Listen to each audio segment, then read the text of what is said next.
Hi, I'm Andrea. And I'm Jasmine. And we're Natural Be Ewe. This is week 2 of our Spring Floozy KAL, and we hope you're joining us today to start discussing the next steps. Yes, some of you may already be ahead, but... You know what? You take your wins when you can, right? Some weeks you're going to have lots of time and feel like knitting, and then other weeks it might be different. Right. So last week we covered the cast on and doing the short row, the German short rows. How does everyone feel about German short rows? Yeah, please, let's hear some feedback. Do you like them? Have you ever done them before? Or do you prefer wrap and turns? You know, I'm not entirely sure of the huge difference. Oh, there is a big difference. I mean, I mean of ease. A wrap and turn is supposed to be easier. No, I don't find it is. I find German short rows has a seamless look to it, and it's easier to do. Mm-hmm. Sometimes with regular wrap and turns, you end up with like a little hole where the turn was when you knit back, and with German short rows, it's much more seamless. Right. So we hope that you feel the same way about them that we do. So if you need a little refresher on German short rows, we do have a link to a wonderful YouTube tutorial video in our first podcast of this series. Yes. And this week we're covering the yoke, which has the increases, though you have done an increase prior to doing the short rows, which in this pattern it seems to be make one left. Since I did the sweater and not the cardigan, I'm not sure if the cardigan requires some make one right. I'm thinking that it would always be increasing on, say, the a right side row. Yeah. So the video that we've got linked is Very Pink Knits slow motion video, and it covers both left and right. Which are really good to know, right? Because they lean in different directions, and when you're making raglan sleeves and stuff, it can be quite helpful to know. Yeah, I love the look of raglan sleeves sometimes. And I know that it's usually the make one left is on one side and the make one right is on the other of that seam. It looks really nice where the increases are because of the way that the stitches slant. A top that we did not last year, but two Januaries ago, we did a knit along for the tulip top. It was one pattern, but it had so many different variations that you could have ended up with big bell sleeves. Anyway. Or like a A-line. Anyway, it was a fantastic top, but no matter which pattern you chose, not only did it do the raglan increases, but it had a mock cable running either side. Yes, that was really pretty really too. Pretty. But you still needed to do the make one left. Yeah, no, I'm just saying there's different ways to incorporate stylistic differences with the make one rights and left. Yeah. That actually are... Raglans can be gorgeous. Anyway. Which is why it's good to learn it rather than just knit front and back, which is also a way to increase. Yes. Because when it really does show the increases in a pattern, they're much neater and tidier. Yeah. Good. I just felt like talking about our knit-alongs. And so the next section of the pattern's divided into, they call it different sections. So we did the short row shaping, and now in the Floozy Too pattern, it's called Honey Baby 1. And Honey Baby 1 is the part of the sweater where you're starting the pattern in this section. You can't see it as, oh yeah, there you can see it now, right? I love it. It's so textured, even before you get into the little dots of your contrast color one. Yeah. Now the important thing to remember, it's mosaic knitting, so you're only working with one color at a time, and it does indicate which color you should be using at the beginning of each row. And so what you're doing is you're slipping some of the stitches and knitting the other stitches, and the slipped stitches then get pulled upwards, and that's what creates the pattern rather than having to carry your yarn across like you would in Fair Isle. Do you think it creates a honeycomb pattern? That's why they called it Honey Baby? I don't know, but once it's blocked, it should not pucker as much. I know, but I like the pucker. I think it has like really cool definition. In fact, I'm wearing a slip stitched mosaic knit. It was One of our first This color work yeah. KALs, we called it. This is 1 by 1 instead of 2 by 2, right? No, this is 2 by 2. As you'll see, there are 2 white stitches.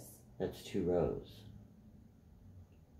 Yeah, isn't that what you're saying? No, this has got 2 slipped stitches, 2 knit stitches. That's 1 slipped stitch, 1 knit stitch. Oh. But for 2 rows. Sorry, I misunderstood. Yeah. I'm not sure if you can see it's usually that you do the pattern for 2 rows and then you switch colors. Mm-hmm. So, and that's what you're doing right. here? So when you are slipping the stitches from the color below, you slip those purl-wise, not knit-wise. When you're knitting, you're inserting your needle from the left side into the right, towards the right side into your loop and knitting through that loop. But when you're slipping your stitches, you're inserting your right hand needle from the right to the left into the stitch on the needle and just moving it to the right side needle. Mm-hmm. Don't, otherwise you're twisting the stitches. If you get confused, go as if you're going to purl and put your needle in, like, just tell yourself you're purling. You're knitting purl-wise. Yeah. You're slipping purl-wise. That's what that means. It's not the end of the world if you do it the other way, but like you said, your stitches will be twisted. Your stitches would be twisted. The pattern wouldn't be quite the same as this. But if you were consistent throughout the entire thing, it would give it a totally different look. It's just faster. It would be yours. It would be unique. But it's much easier to just slip purl-wise.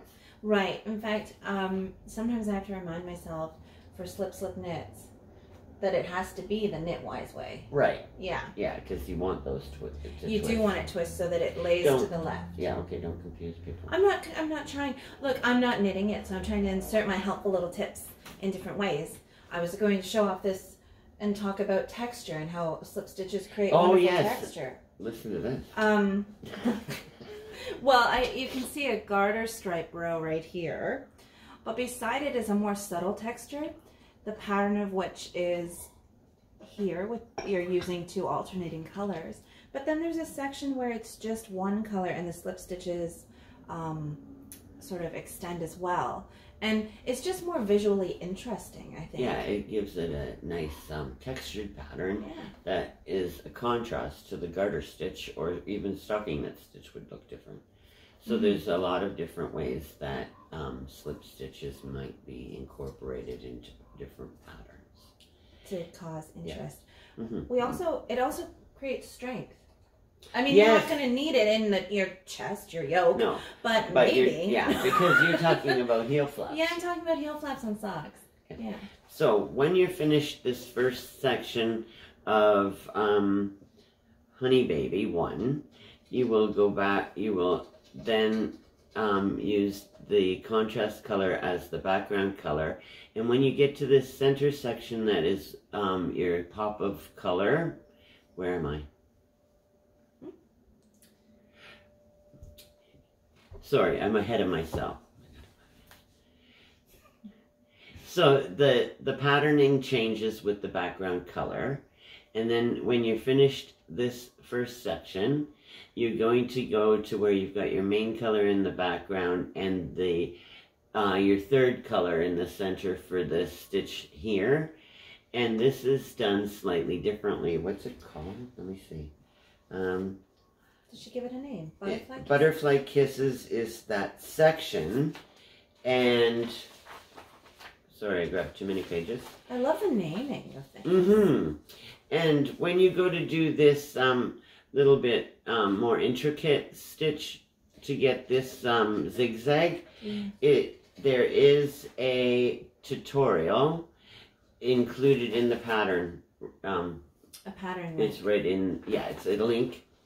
So it's for demonstrating how to do the actual stitch for that. And I don't know what the name of the stitch is, but what you do is you knit one wrapping the yarn twice. And insert the needle into the next 2 stitches below? Yes, into the stitch 2 rows below. Oh, okay. So you're wrapping, going under the next stitch down 2, going through and pulling a loop through, and then you draw the loop through loosely, and then you knit the next stitch and pass the loop over that stitch that you just knit. I would have to see the tutorial because I think it says knit 1 wrapping yarn twice around the needle, and then you insert the needle. Right. Okay. I'm sorry. I get a little bit nervous when we're doing the videos. I know, it's so nerve-wracking, and we're not even live. Watch the tutorial. It's really not hard to do. I'm just all tongue-tied and... So, can I talk about that? No, let me finish. Oh, the wrapping the yarn twice. We've had patterns like that before and people got confused. Oh. So I just wanted to touch on that. Okay. That is a step in and all of itself. You're inserting the needle as if you're going to knit and putting the yarn over the needle as if you're going to knit. But you don't pull that loop through. You do that a second time so that you have 2 loops that you pull through before you take the stitch off the left-hand needle. I'm not sure if that's what they want you to do here. Well, why else? There are different ways of doing a wrap twice. Sometimes you wrap twice before you insert the needle into the stitch. But it says knit 1 wrapping yarn twice around the needle. If it wanted you to... I've knit this, but I would definitely watch the tutorial again because now I'm not sure. If it wanted you to wrap your yarn twice before you inserted it, it would say that. Oh, right. So this is the same trouble that some of you might have. Yes.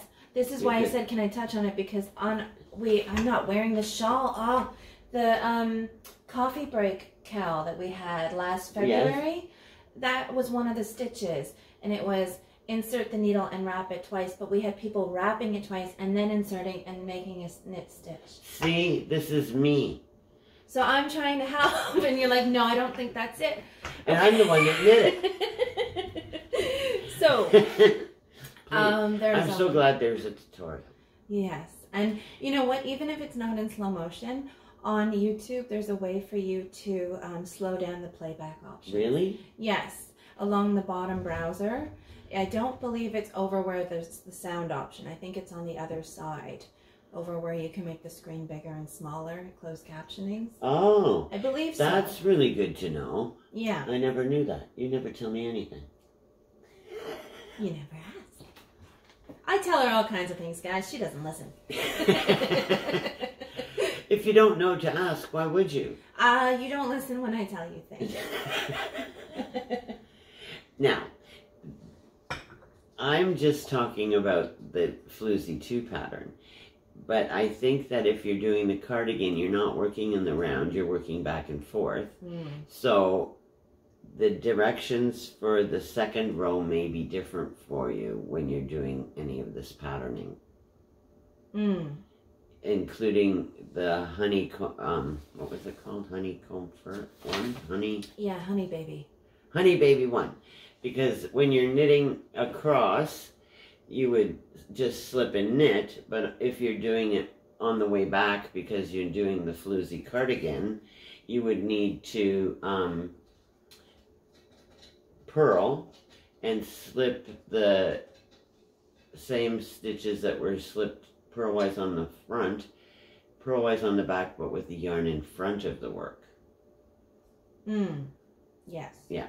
Whereas when you're doing it in the round, you're obviously just knitting. Yeah, you don't have that problem, eh? Yeah.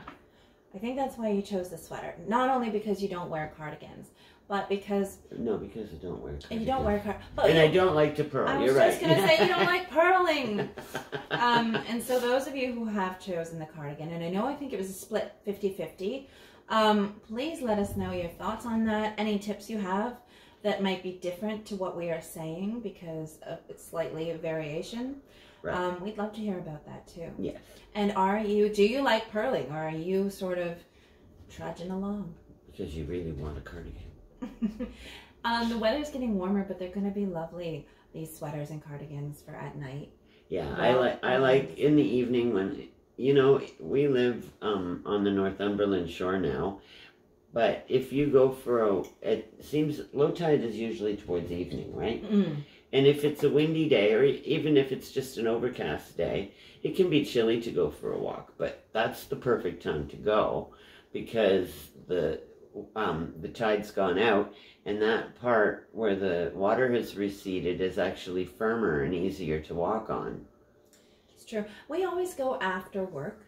This is usually our ritual, especially in the summer, and that's when the tide's out for us. I know it changes every day, but we always manage to hit it when it's out. Yeah, and it's nice because then you can look at all the shells and the little stones and stuff that have... Beach combing is a real pastime.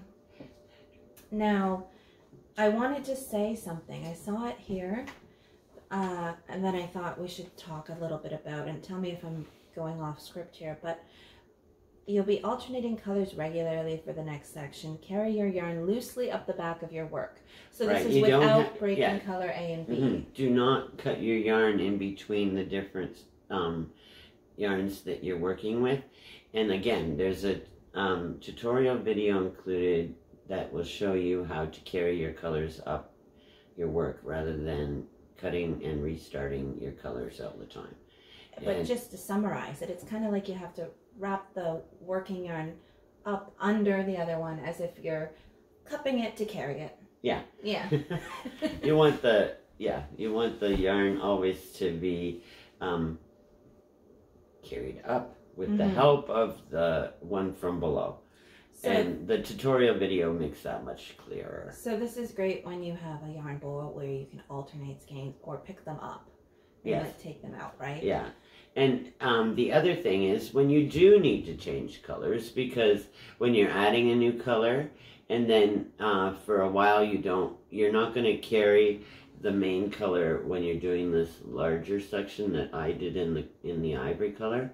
So when you start a new color and when you end a color, there is a way to weave that end in as you're knitting.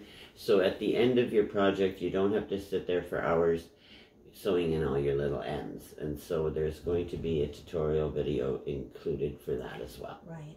Now, if you've been knitting quite a while, you probably know all these tips we're talking about. The weave and steven, carrying yarn.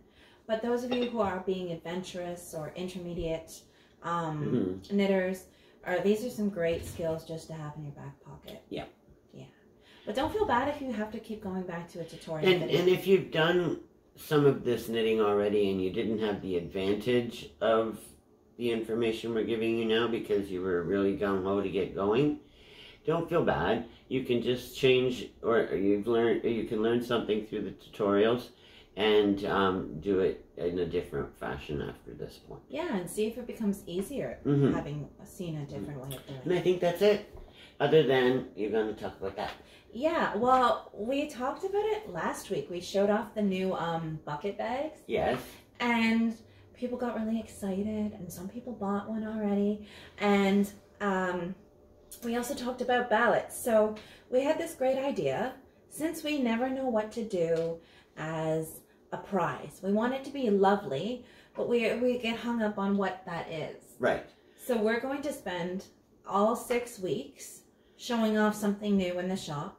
All of them approximately the same. Something different from value. Yeah. Yeah, something different. Each week something new. Yeah. All approximately the same value. And then when we go to draw for the ballot, the winner gets to choose from one of the 6 items throughout the week. Yeah. Yeah. And then that way you're really getting what you want. Sometimes it's nice to win, but you think, oh, I wish it'd been something else. So now you have a choice.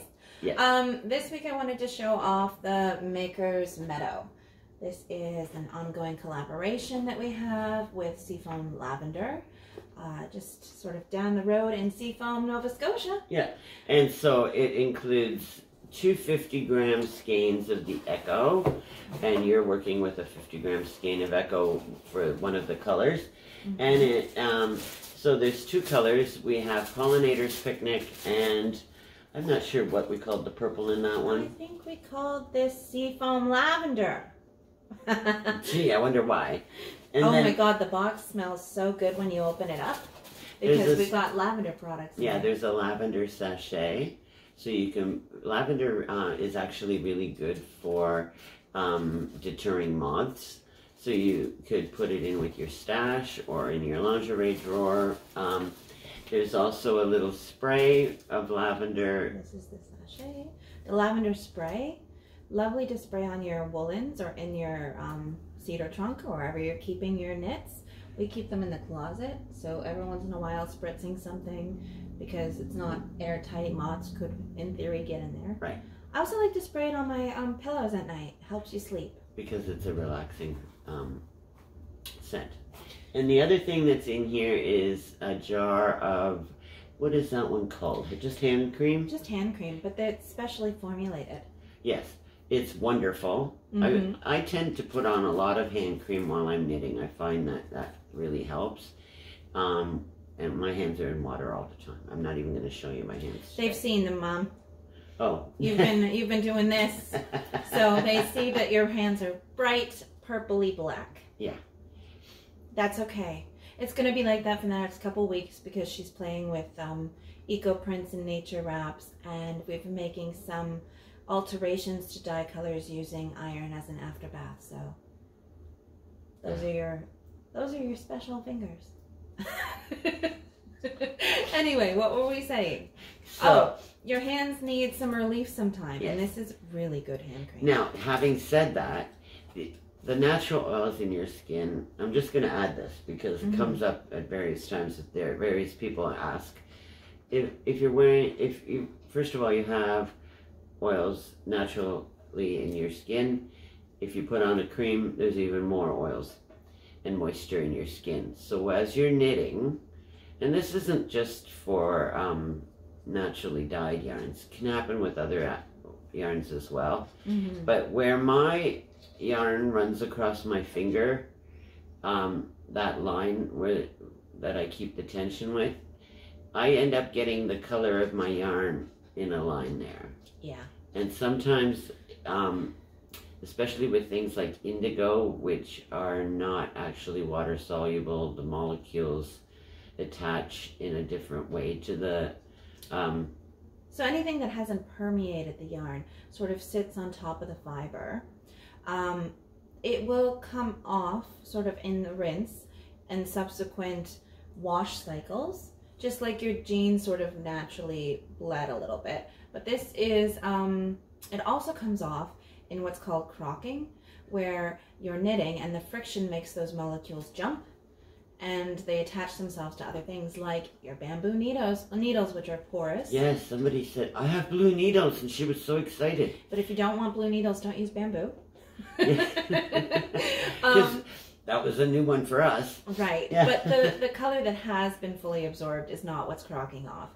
It's the little bit extra, and like Mom said, it's not water soluble. So even though we rinse it and have a final process before we do skein it, there are some things that just aren't rinsing off. That's what's going to be caused. And just like jeans dyed with real indigo will fade, or anything that is made out of indigo fabric. We don't call it fading though. In the natural dye world, it's called mellowing. Right. Yeah, because it sort of matures. And different colors and different dye stuff mellow at different rates. Some is not less wash fast, and some is more wash fast, and some of it, just like, you know how if you've got a black sweater or a little black dress, the more you wash it, the less black it is. Leggings do that really. The less vibrant black it is. It's still black. It never goes completely gray, but it's not the same. Yeah, so the same thing happens with natural dyes. It also happens with things that are extremely pigmented. So we've used a lot of dye on this, a lot of dye ingredients to create a nice dark purple hue. And I pulled this up because just in case somebody wanted to, if they wanted this set and they want to match it with some more yarn in our shop. But this is also going to cause a purple little line on your hand over time. Don't worry, it won't attach itself to other things or stain anything you own. I don't know, did you want to show off some of these colors? I think, like... Not really. That's the Pollinator's Picnic. No, this is Late Bloomer, but it's... Which is similar. It's a similar variation, so I thought I'd show that off in case you guys want to add to the yarn. It's like what we have here. Is this elderberry? Yes. Elderberry and... What's this one again? And Late Bloomer. And Late Bloomer are like a darker version of what's in the Maker's Meadow. And so if you win and you want the Maker's Meadow, but you don't want to make a mismatched pair of socks, you're thinking, oh, I want to add it to a larger project. Well, doesn't it just look lovely with some of our colors? It always will, because our colors seem to go together. Right. And we're always willing to help you figure that one out. So I'm going to wrap this up. This is just one of the prize options. And we hope that you're enjoying your knitting, and I'm not done. Tune in each week so that you see some of the other prizes. And I need to talk about the ballots. Yes. Some people had problems with the downloading or adding images to the Word document. If you're not one of those people, fantastic. Please continue to upload your images there. Otherwise, if you're having trouble, forget about it. And, and just upload your progress picture every week to the event. I will have a progress post, week 1, week 2. Please add it to the comments of that so I see it. You can also, I think Barb is one of our knit-along knitters. She just made her own post in the event. Right. Yes. So that worked out too. All good. But if you want a ballot, it has to be shared in the event discussion, not just on the group of adventure, the year of adventurous knitting. So share all you want. Yeah. But for ballots, they have to be. It makes it hard for me to keep track of everything if everyone shares it in a different place. Yeah. So if you want a ballot, it has to be in the discussion of the actual event. And of course you want a ballot, because now you've seen that there are 2 amazing prizes. There's going to be 6 amazing prizes to choose from. Okay, that is it for this week. I'm sorry that I talked so long. Enjoy your knitting. Yes, happy knitting. Be natural. Be you. Be you.